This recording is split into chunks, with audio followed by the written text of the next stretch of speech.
On connaît tous un Asiatique premier de la classe. Et on se demande toujours pourquoi. Moi, je sais, car je suis vietnamienne. Et mes parents m'ont raconté que la première chose que fait un Vietnamien quand il arrive en France, ce n'est pas acheter une télé ni une voiture. C'est acheter un bureau et des fournitures scolaires. Et chez moi, ça s'est passé comme ça. Ça, ce sont mes livres. Sans eux, pas de mention très bien au bac, pas de Sciences Po. Et comme dans ma famille ce n'est jamais assez, j'ai dû me mettre au japonais. Ça, ce sont mes médailles de judo. Mon père disait toujours « un esprit sain dans un corps sain ». Ça, c'est une bande dessinée que j'ai réalisée en 4e, une adaptation d'un roman de Jules Verne qui m'a valu un 20 en français. Et mon piano, bien sûr, j'en ai fait 10 ans. Au début, c'est ma mère qui m'a poussée. Comme toutes les mères asiatiques, elle voulait une fille virtuose. L'homme en gris, là, c'est mon père, juste après sa soutenance de thèse. Cela fait 14 ans qu'il est parti à Tokyo pour enseigner en université. Mon frère, lui, par contre, a eu son bac de justesse, mais ça ne l'empêche pas d'être très doué. Nous avons passé notre scolarité derrière ces murs.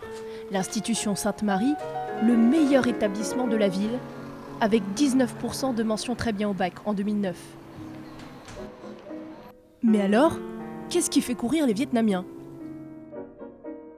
Au fil du temps, je me suis aperçue que mon cas n'était pas isolé. Alors je me suis demandé, pourquoi la réussite scolaire est-elle si importante chez les Vietnamiens immigrés? Pourquoi les parents nous mettent tant la pression? Et pourquoi ce goût pour les matières scientifiques? Les réponses à ces questions, je suis allée les chercher chez ceux avec qui j'ai bachoté, bien sûr.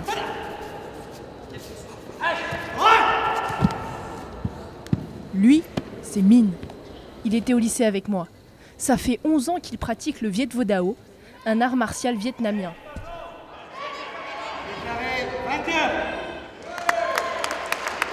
Cette fois-ci, il n'est que 2e, mais il a déjà gagné 5 médailles d'or, dont 2 en championnat national.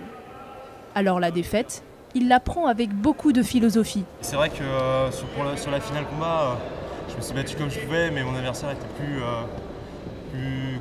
endurant, il avait meilleur cardio. Donc bon, c'est lui qui a gagné, mais bon, c'était que partie remise. Perfectionniste, consciencieux, Minh s'entraîne 3 fois par semaine. Il prépare les championnats du monde de cet été. Pour lui, avoir une activité à côté de ses études, c'est indispensable. Car l'effort physique peut aussi mener à l'effort intellectuel. Et dans la vie, Minh est promis à un avenir brillant. Actuellement en 3e année de médecine à l'université de Paris 6, il incarne un exemple de réussite scolaire. Dans son parcours, aucun faux pas, si ce n'est un redoublement qui touche 80% des étudiants de première année. À 21 ans seulement, Minh compte bien suivre les traces de son père, un chirurgien orthopédiste renommé. Et dans sa famille, tout le monde a réussi. Ses 2 oncles sont médecins et sa tante pharmacienne.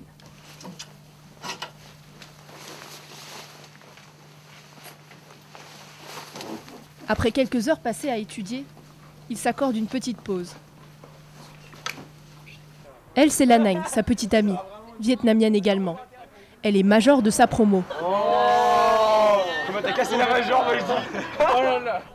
Major, c'est-à-dire première devant 2000 étudiants au partiel du premier semestre. Elle a obtenu plus de 19 de moyenne.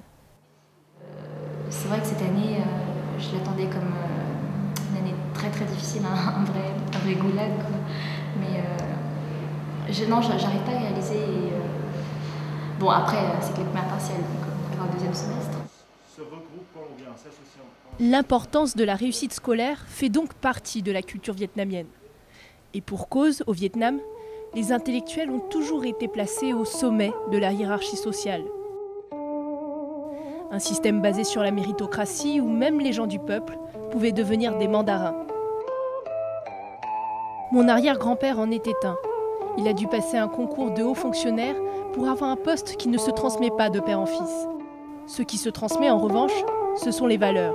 Rectitude, loyauté, culte de la famille, un héritage qui nous viendrait tout droit de Confucius. La tradition confucéenne veut que le Vietnamien, autrefois l'adémite, respecte l'autorité, la hiérarchie. Il doit rechercher le juste milieu et doit croire dans la méritocratie. D'où un amour sans partage pour les études et la fascination pour les diplômes universitaires, jadis pour devenir mandarin, aujourd'hui pour réussir son intégration professionnelle et sociale dans le pays d'accueil. Mais il existe aussi d'autres raisons, plus récentes cette fois, qui poussent les Vietnamiens à réussir toujours plus. Bienvenue à Logne, en banlieue parisienne. On la surnomme la ville du dragon, car les 2/3 de ses habitants sont d'origine asiatique. Parmi eux, j'ai rencontré M. Nguyen Van Huy, un ancien boat people. Il fait partie des réfugiés arrivés après 1975. La plupart d'entre eux étaient étudiants, comme mon père et ma mère, des intellectuels. Emprisonnés, enfermés dans des camps de travaux forcés, M. Nguyen tente de s'échapper 27 fois du Vietnam communiste. Il y parvient finalement en bateau. Une fois arrivé en France, il fonde une famille, mais le souvenir de la guerre ne le quitte jamais.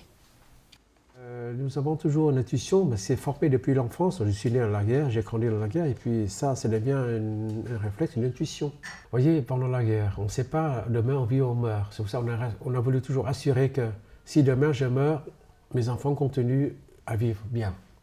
Je ne veux pas qu'ils soient orphelins et puis démunis, et ils sont jetés dans la rue.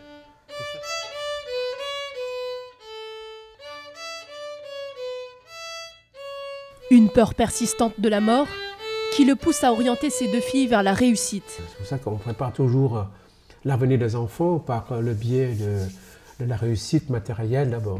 Voilà. Chez M. Nguyen, comme dans ma famille, c'est le même discours. Les arts, oui, mais après les matières scientifiques. Car ce n'est pas en étant poète ou écrivain qu'on risque de trouver du travail.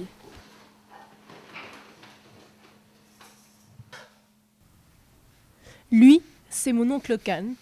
Il pense la même chose. Docteur en chimie des polymères, il a enseigné à l'Université de technologie de Compiègne.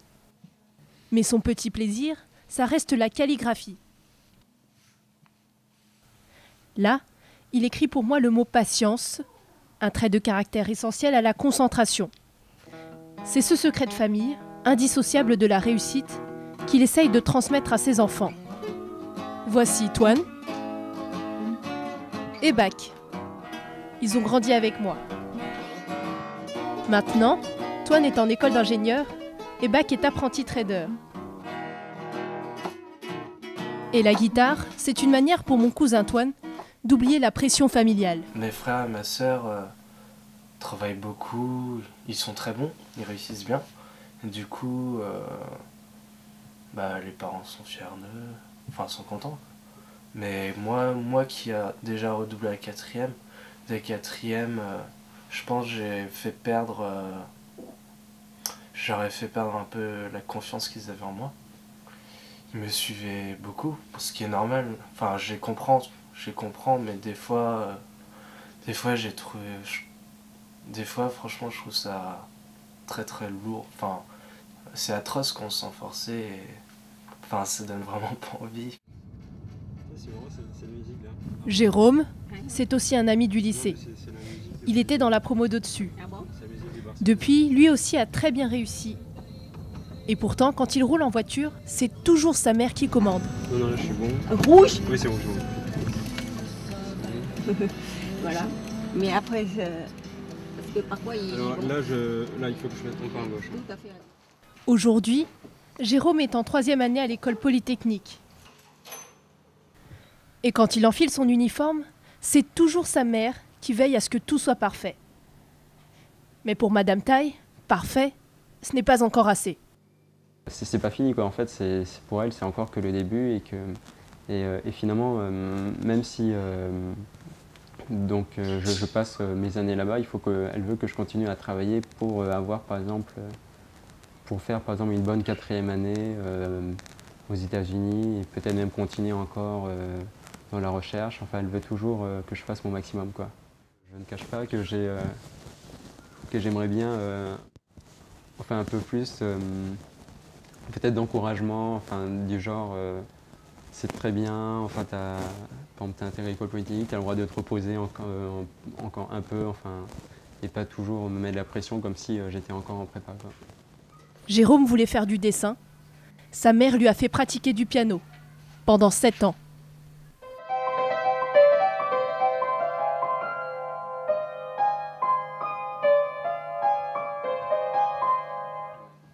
Je me suis rapidement rendu compte que j'avais pas une oreille musicale. Enfin, je me sentais pas vraiment un musicien. Et alors qu'au contraire, j'adore dessiner et spontanément, depuis que je suis petit, j'ai toujours dessiné. Tu es satisfait du travail ? Je suis plutôt satisfait, oui. J'ai pu arriver à ce dessin-là justement en prenant des cours donc dans mon école avec un professeur. On était abonnés, donc on devait avoir tout, quoi.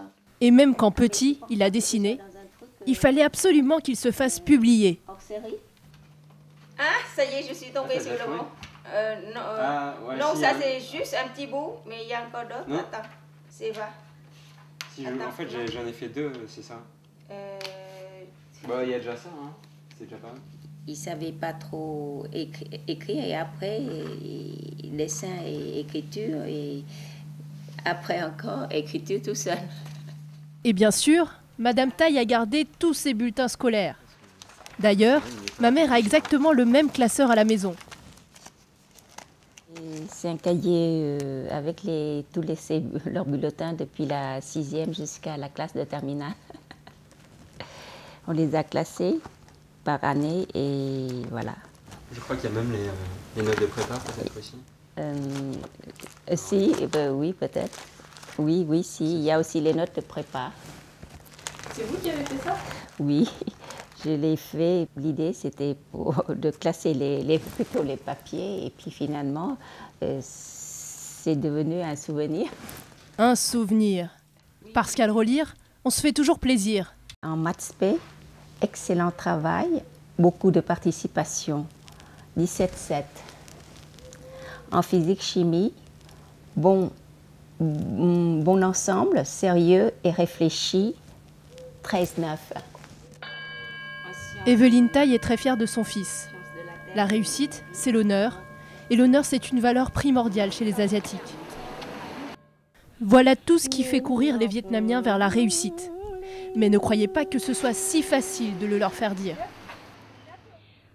Parce qu'il y a une chose qui est plus importante encore que la réussite chez les Vietnamiens, c'est la discrétion dans la réussite.